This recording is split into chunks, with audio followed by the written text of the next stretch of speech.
Ang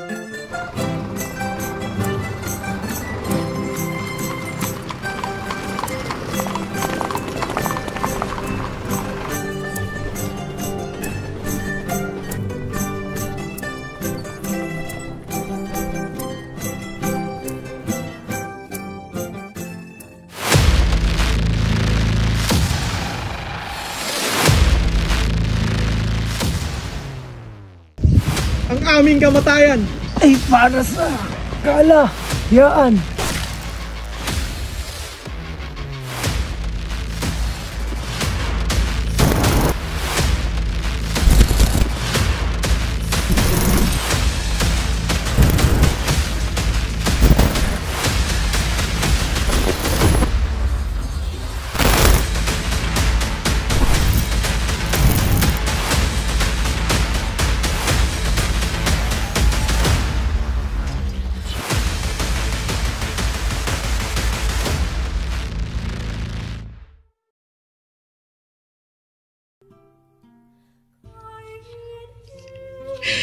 Hindi ko na kaya magpatuloy sa isang mundo kung saan ang pag-ibig ay sinasakal ng mga taong walang puso. Kung wala nang ibara sa aking mundo, ano pang silbi ng aking buhay? Ano pa ang aking kahihinatnan kung wala na ang pag-asa? Hindi ko na kaya magpatuloy na ikulong ang damdamin kong tila binubulok sa kabila ng mga pader na ito. Ako'y tao rin. May damdaming nasasaktan. At ngayon ang puso ko ay tila wala ng kabuhay-buhay.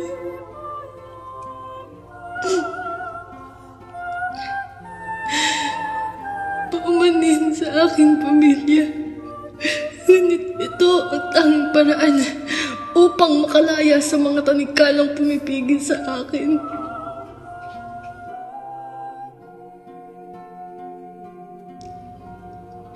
Paalam, mahal kong Ibarra. Naway sa kabilang buhay ay magkasama tayong muli.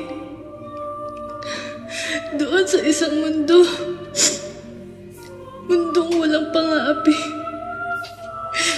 Walang kalupitan at puno ng pag-ibig na walang hanggan.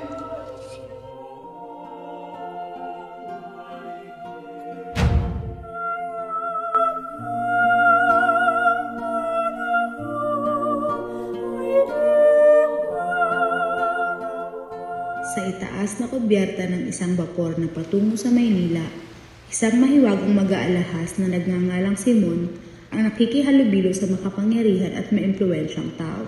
Akala nila ako'y isang mag-aalahas lamang. Isang dayuhan.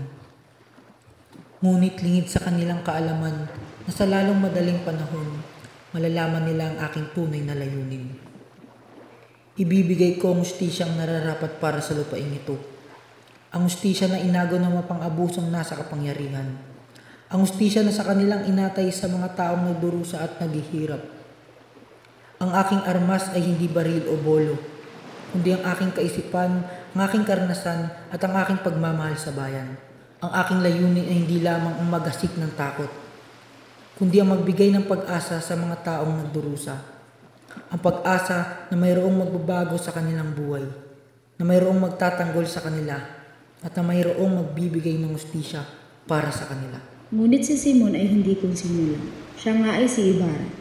Isang taong minsang pinagkaisahan ng lipunan, ngayon ay nagbalik upang maghiganti.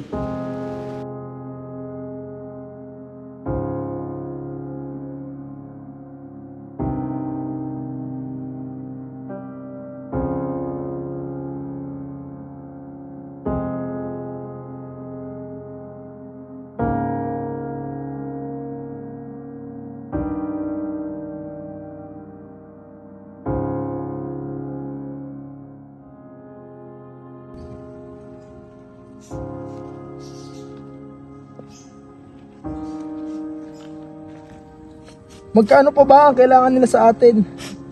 Talaga nga bang ubusin nila ang ating ari-arian hanggang sa walang matira? kanilang pagdurusa ay hindi tahimik. Pagkus, ito ay umaalingaw sa buong lupain na tila isang koro ng mga api na naghihintay na marinig.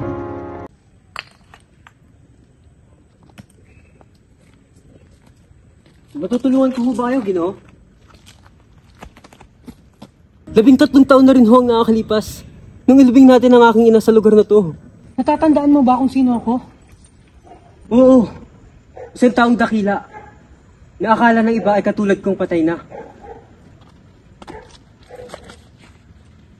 Isa itong lihim na maaari kong ikamatay. 13 taon ko nang tinatago. Ano ho bang binabalak nyo?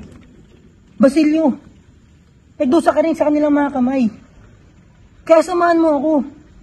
Lulupigin natin mga nangapi at lilikap tayo ng bagong lipunan na malaya sa paniniil ng mga Kastila. Ibig mong sabihin, karahasan? Hindi ba't lalo ito magdudulot ng pagdurusa? Ngunit upang matamo ang kalayaan, kinakailangan natin ng sakripisyo. Kung wala ito, mananatili tayong alipin ng mga manlulupig na dayuhan sa ating sariling bayan. Ang mga mag-aaral na nahahati sa pagitan ng mapayapang reforma at ng pangako ng revolusyon ay nararamdaman ng bigat sa pagpili sa hinaharap. Kailangan natin ng akademya, isang lugar para tunay na matutunan ng ating sariling wika, ating kasalulan, hanggang kailan tayo maghihintay. Si Simon ay nagsasalita ng higit na radikal na pagbabago sa pagbawi ng kung ano ang sa atin. Ngunit, ano ang magiging halaga nito? Habulin ang dalawang iyon! Pasakpin ka namin! Sandali! Bakit niyo ako hulihin? Wala akong ginagawa masama. Naaresto ka namin dahil sa pagpapakalat ng sedisyosong karatula. Walang katotohanan yung sinasabi niyo sa akin. Wala akong ginagawang masama.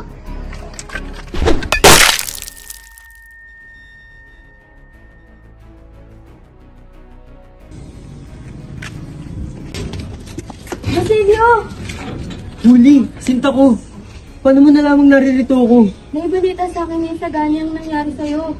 Kamusta siya? Ligtas ba siya? Naroon siya sa kanyang tiyo. Naibalita rin pala sa akin yung sagani na may kinalaman ng akademya sa pagdakip sa inyo ito. At ang mga karatulang sedisyoso na hindi naman kayong may gawa. Wala naman kayong kasalanan. Kakausapin ko sila. Huli, hindi na. Hindi ka rin nila papakinggan.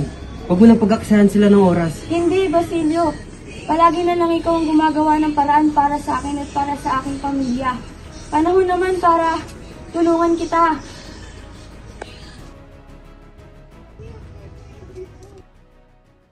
O Iha, bakit ka dito? Anong kailangan mo? Hermana, nais ko po sanang humingi ng tulong para kay Basilio upang mapalaya na po siya sa bilangguan. Ganti ko na rin po ito sa kanyang pagtubos sa amin mula sa pagkakaalila. Si Padre Camora ang pinakamainam nating puntahan. Sa isang salita lamang ng paring yun, maaari nang makalaya si Basilio sa kulungan. Ayoko po bumalik kay Padre Camora. Huminahon ka, Iha. Sasamahan kita. Wala na tayong ibang paghihinga ng tulong. Ayoko bumalik doon. Ayoko nga po. Balik ka, sige. Ano, hayaan mo lang siya mamatay? Halika na!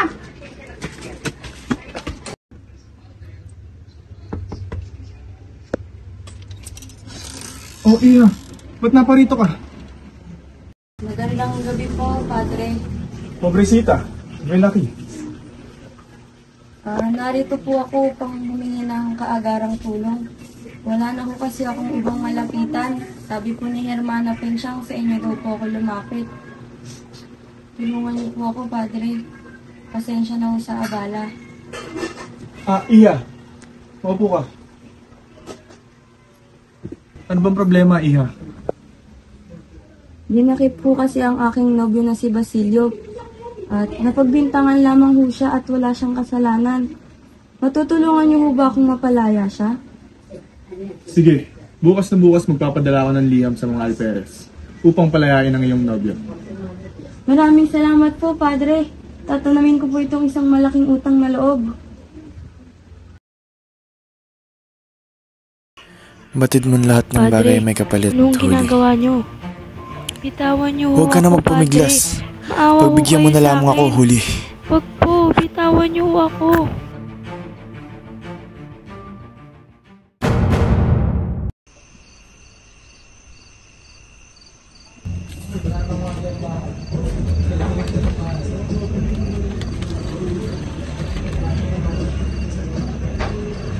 Si Huli? Patay na? Wala naman siya kasalanan. Ngunit bakit siya pa rin nagdurusa sa mga walang pusong Espanyol? Paano nila nagagawa yun? Paano nila nagagawang pahirapan ng mga taong walang kalaban-laban?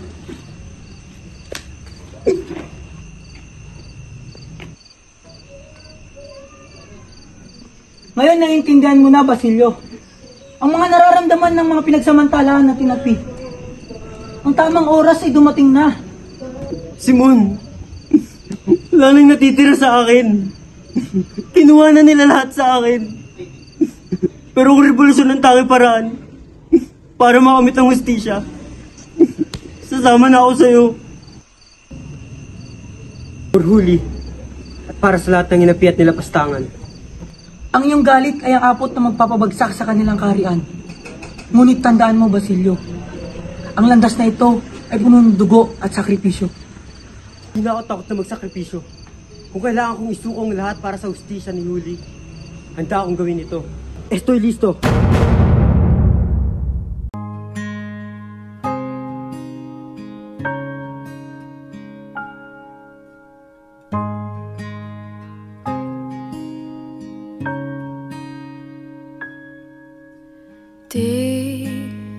Di ko inakalang darating din sa akin nung ako'y nanalangin kay Bathala, naubusan ng bakit. Bakit umalis nang walang sabi? Bakit di siya lumaban kahit konti? Bakit di maidamang tadhana? At nakita kita sa tagpuan ni Bathala, may kinang sa mata na di maintindihan.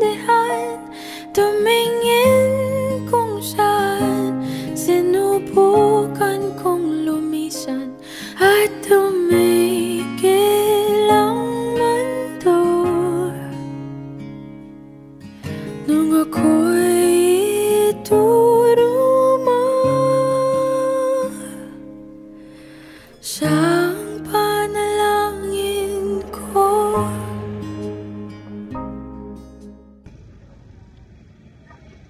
Panahon na upang wakasan ang kaniyang kasamaan. Matitikman nila ang hustisya. Simon, huwag. Hindi ito ang tamang paraan. Maraming inosente ang maapektuhan. Ang kasamaan ang magpupuksa sa kasamaan. Kung walang gagawa nito, walang magbabago. Ngunit, hindi kasamaan ang sagot sa pagbabago. Marami pang ibang paraan, Simon. Kung gayon, Basilio, ang laban ko ay tapos na.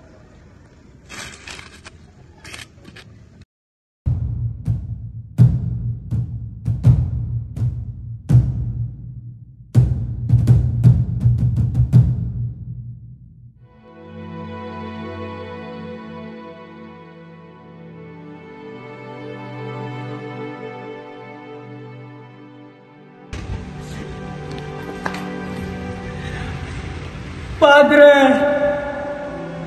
Ako'y tumutulog sa iyo. Ako si Crisostomo Ibarra na bumalik bilang Simon. Ako isang tao ng puno ng pag-iiganti.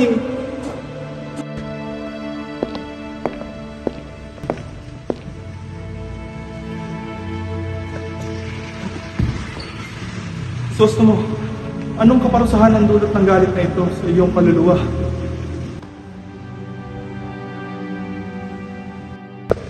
At ang aking ginawa ay para sa paghihiganti. Para sa sakit na dulot ng walang katarungan. Para sa pagkamatay ng aking ama. At pagkawara ng Maria Clara. Inais kong papagsakin ng pamahalaan na sumira sa akin. Ngunit ano ang aking naani?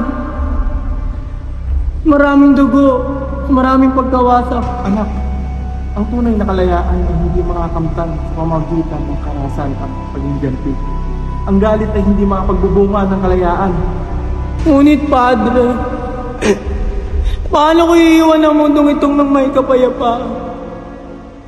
Kung ang mga pangarap ko ay nawasak at ang bayan ay nanatiling alipin. Ang panahon ng hustisya ay darating. Ngunit dapat itong dumating mula sa pagkakaisa. Mula sa mga handang isakripisyo ang sarili.